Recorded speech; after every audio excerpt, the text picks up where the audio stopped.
Ultrasound measurements are important to all aspects of your work, and they will be covered in more detail during the live training. Knowing how to make ultrasound measurements and assessing patients will make labor and delivery safer for the mother and the baby. Let's begin by taking a look at the ultrasound machine and how ultrasound works. The probe, or transducer, of the ultrasound machine sends out high-frequency sound waves.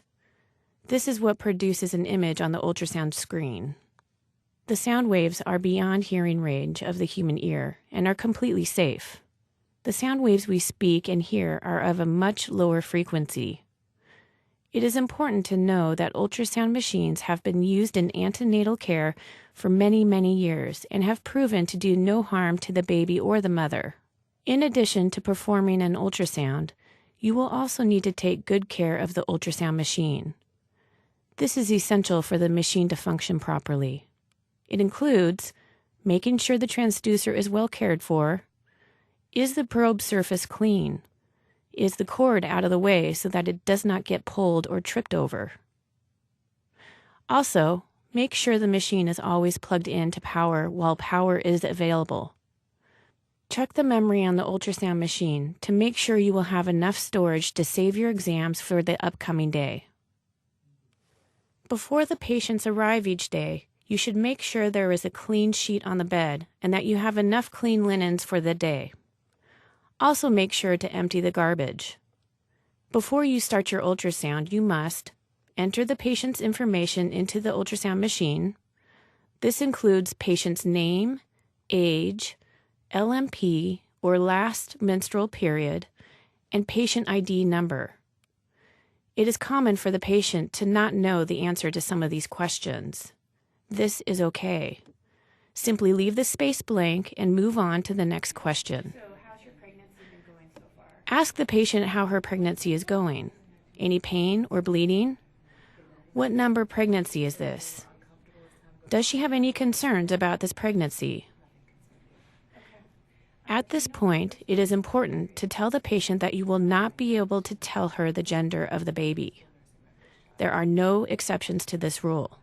So what is your known due date then? You will then have the patient lie down on the bed to perform the ultrasound. Make sure to use linens or napkins to protect the patient's clothing from the gel. It is important to take care of the patient while performing the ultrasound exam. Sometimes the patient starts to feel faint from lying on her back for so long. You may notice the patient start to move around as if she is trying to get comfortable. What I'd like you to do is come over. She may not tell you she is starting to feel faint, so it is up to you to ask the patient how she feels. That's great. If she says she doesn't feel well, then have her roll onto her side.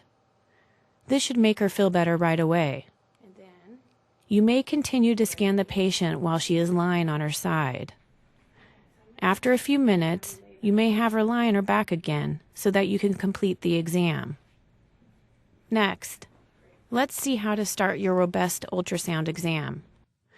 Robust stands for Rapid Obstetric Ultrasound Survey.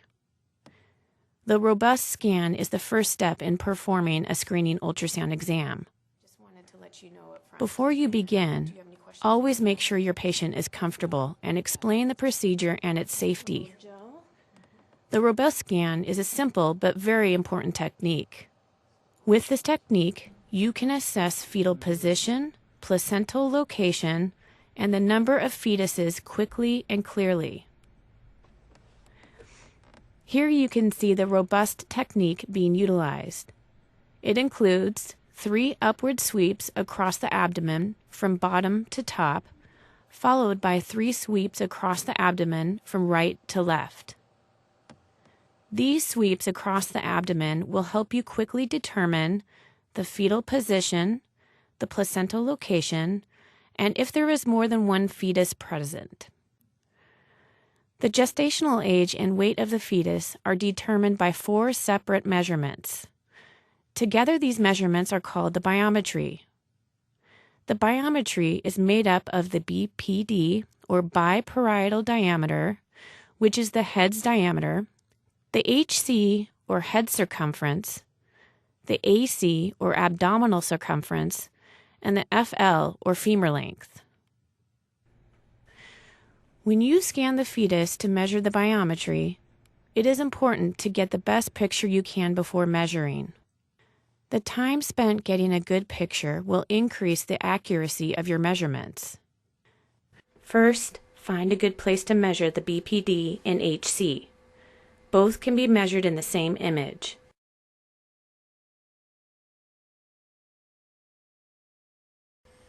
The BPD measures the width of the head. You can see that the caliper is placed outside the bone for the first measurement and inside the bone on the second. Once you have measured the BPD, you will next measure the HC on the same image. Place the circumference on the outside of the skin. Important landmarks that you should see are the thalamus, which is heart-shaped, and the CSP. After getting accurate measurements, store the image on the ultrasound machine. Next, move on to measure the fetal abdomen.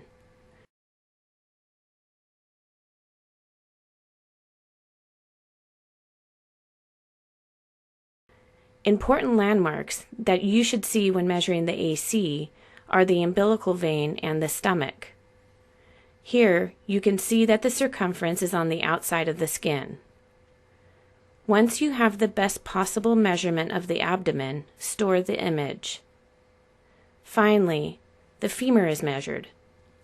Make sure you have the correct bone before you freeze and store your image. The humerus, the upper arm bone, looks just like the femur. Once you know you are looking at the femur, try to orient the femur perpendicular to the transducer. Place the calipers on the outside of the bone to measure the entire length. Don't worry if this is confusing. You will have practice opportunities during the live training sessions. At this point, you have already determined the fetal position, placental location, and growth of the fetus. The last thing you will need to do is measure the amniotic fluid around the fetus.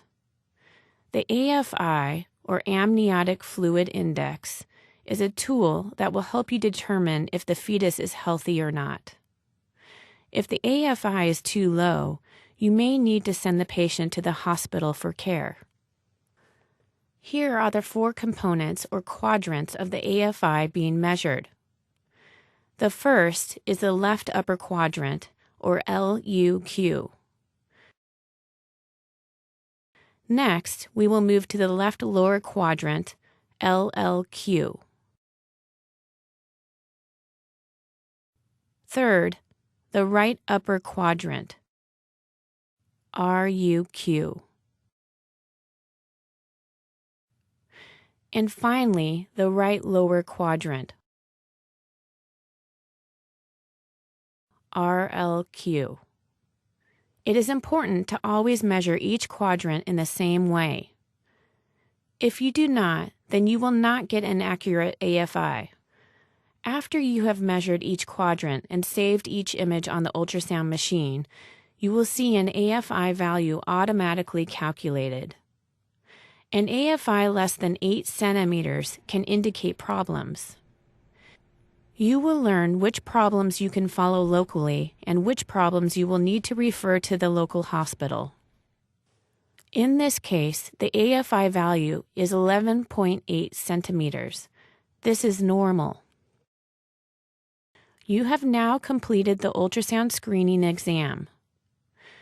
With the screening exam completed, you will know fetal position, fetal number, placental location, amniotic fluid volume, and the gestational age.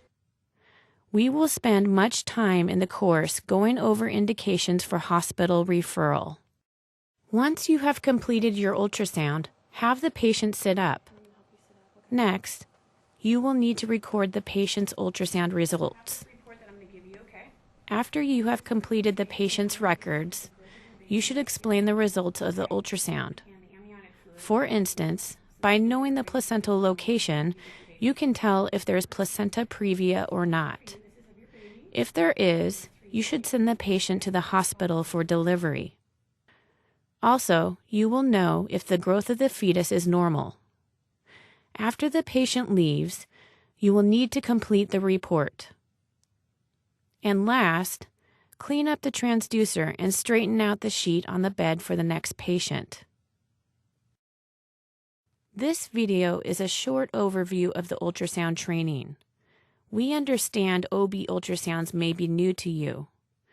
The course includes a lot of new words as well as instruction on using the ultrasound machine, and most importantly, demonstrations of how to do an ultrasound exam. We know this will take some practice. The live training provides enough time to scan patients so that you will feel comfortable doing an ultrasound exam. If you have time before the course begins, you may want to look over the word list and other training materials. This will make it easier to understand the lectures. It is important to ask questions during the lecture so you understand everything. It is also important to take notes during the lectures so you can review them later. Most important, we want to make sure you are prepared to take care of your patients.